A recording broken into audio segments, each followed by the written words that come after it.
Bonsoir, dans cette vidéo, nous allons apprendre à calculer donc la VAN, la valeur actuelle nette.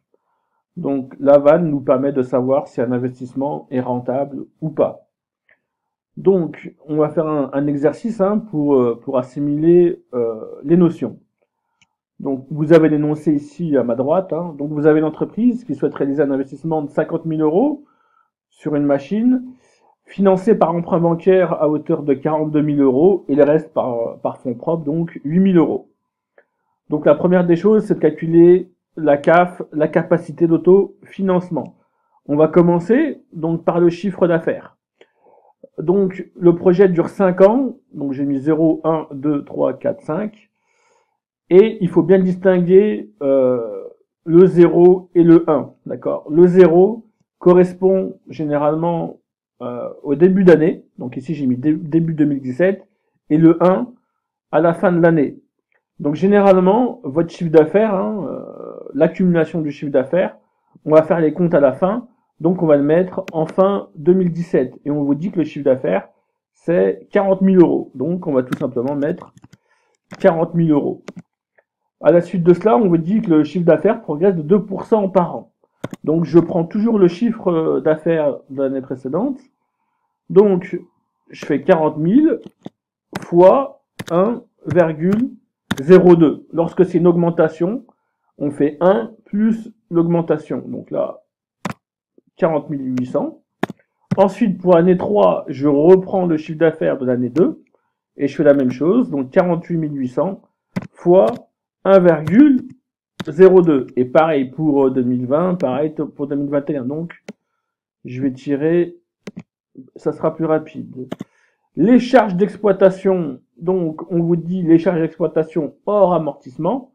Donc les charges d'exploitation ne comprennent pas les dotations aux amortissements. 35% du chiffre d'affaires. Donc je fais tout simplement 40 000 fois 0,35, d'accord. Et je fais le même calcul pour 2018, 2019, 2020 et 2021. Donc ici, je fais 40 800 fois 0,35. D'accord. Je peux tirer, ça va être plus rapide sur Excel. Et donc j'ai mes charges. Mes dotations aux amortissements. Donc l'amortissement de l'investissement, 5 ans en linéaire. Donc l'amortissement de la machine. Donc 50 000 euros d'investissement. On amortit sur 5 ans, donc ce qui nous donne une dotation aux amortissements de 10 000 euros. En linéaire, donc c'est la même somme chaque année, donc je ne change pas. Premier réflexe, voilà, très bien. Maintenant, on va pouvoir calculer notre résultat avant impôt. Donc on fait tout simplement, on suit ici, chiffre d'affaires, moins les charges, hors amortissement, moins dotation aux amortissements, moins les intérêts. J'ai oublié les intérêts. Donc au préalable, j'ai rempli le tableau de l'emprunt, puisqu'on vous disait bien que l'entreprise finançait l'investissement avec un emprunt de 42 000 euros. Et il faut savoir que les intérêts, ici dans cette colonne, sont des charges, notamment des charges financières. Et donc, ces charges rentrent en compte dans le résultat. Donc j'ai mis 2940 pour la première année, 2428 pour 2018, 1880 donc pour l'année 3, et ainsi de suite, et ainsi de suite. Donc je vais calculer mon résultat avant impôt. Donc je fais 40 000, moins les charges d'exploitation, moins les dotations aux amortissements, moins les intérêts, ce qui me donne un résultat avant impôt pour la première année de 13 060. Je fais le même calcul pour les autres années, et j'ai trouvé donc mes résultats avant impôt pour les 5 années. Ensuite, l'impôt, on vous dit que l'impôt, c'est 25% du résultat. Donc, je fais 13 060 fois 0,25. Et je fais ça pour chaque année. D'accord? Je tire. Ensuite, le résultat après impôt, je fais résultat avant impôt moins impôt, tout simplement. D'accord? Donc, je fais 13 060 moins 3 265. Donc, ce qui me donne un résultat après impôt de 9 795 euros. C'est le même raisonnement pour les autres années. Résultat avant impôt, moins impôt. Donc, je tire. Ensuite, je rajoute mes dotations aux amortissements que j'avais calculées au préalable.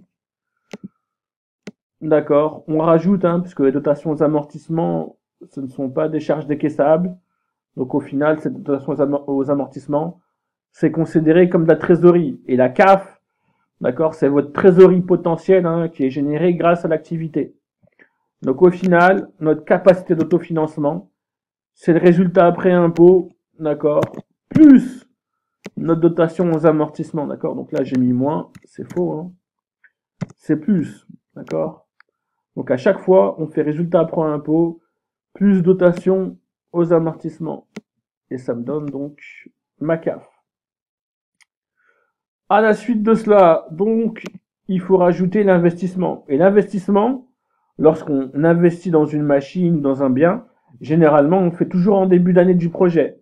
Donc là, l'investissement, on vous dit, est de 50 000 euros. Donc, je mets 50 000. Par ailleurs, je dois décaisser aussi donc les remboursements d'emprunt. Donc généralement, votre emprunt, hein, vous commencez à le rembourser à partir de l'année d'après. Donc l'emprunt, il est ici, hein, 7303, 7814. Donc j'ai mis les remboursements, d'accord, en fonction de l'année, d'accord, et ainsi de suite. Et ainsi de suite. Donc vous devez être capable de savoir faire un tableau d'emprunt. Ensuite, le versement emprunt, donc ça c'est considéré comme la trésorerie qui rentre. Donc généralement 42 000 euros, pareil. Lorsque le banquier va vous donner donc la somme empruntée, il vous la donne au début du projet, donc en année 0. La valeur résiduelle, hein, la valeur de revente probable à la fin du projet, donc de la machine.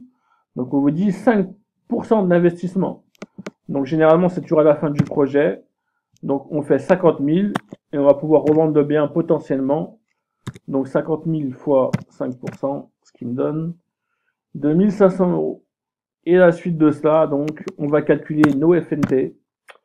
Les FNT, donc, c'est la CAF, moins l'investissement, moins le remboursement emprunt,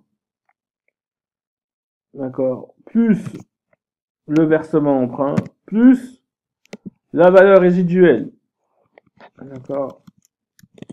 Donc, c'est plus ça, plus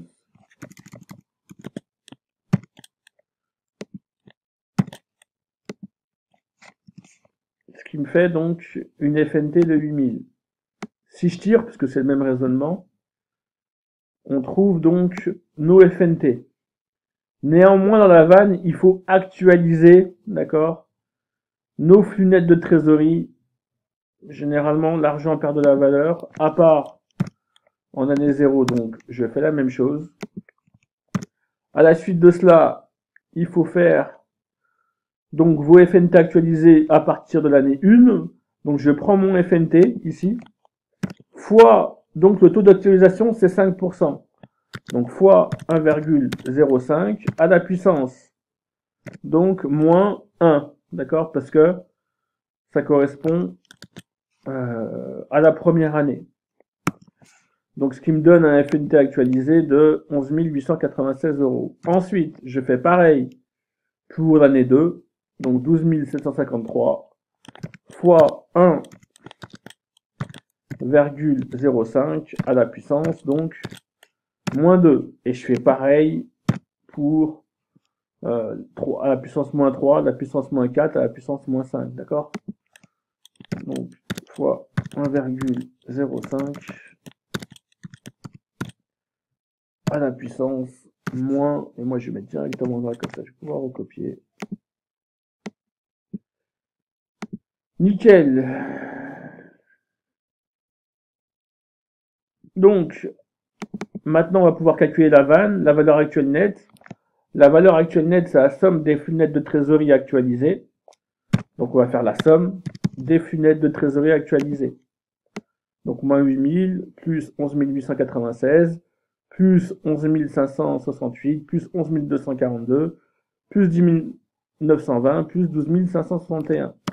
Ce qui me donne une vanne de 50 189 euros. Donc au final, l'investissement est rentable, hein, et nous rapporte donc 50 189 euros de trésorerie. Néanmoins, il faut comparer ce projet, hein, peut-être avec un autre projet, et prendre le projet le plus rentable. Donc c'était un peu long, mais je pouvais pas faire autrement. Je vous remercie. Bonne soirée.